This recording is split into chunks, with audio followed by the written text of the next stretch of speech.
Vous étiez participant du projet de rénovation de l'espace des Trois-Bonniers. Est-ce qu'à comme ça, tu pourrais me dire, en quelques mots, quel changement as-tu aperçu depuis que tu as participé aux travaux? Il y a plus de jeunes qui vont jouer. Puisqu'avant, on ne pouvait pas les jouer vu que c'était des labos. Le lieu est plus fréquenté.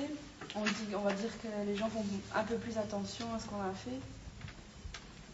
Voilà. Comment se sont passés les travaux au niveau avec les partenaires? Est-ce que ça s'est bien passé? Oui, il n'y a pas eu de problème. Il y avait une bonne entente dans le groupe.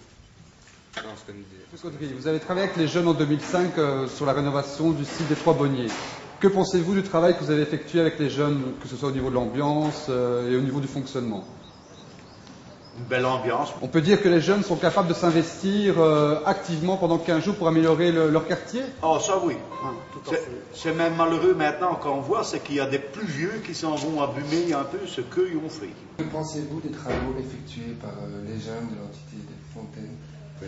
Comme bourgmestre de la ville de Fontaine-l'Évêque, je ne peux que me réjouir évidemment de cette pratique à partir du moment où des jeunes de l'entité, quelle que soit leur génération, quelle que soit leur culture, quelle que soit leur philosophie, quels que soient leurs aspects politiques, moi je ne peux que me réjouir qu'à partir du moment où un certain nombre de jeunes se réunissent dans ces conditions-là et pour une mission semblable, ça peut être que bénéfique pour la ville de Fontaine-l'Évêque.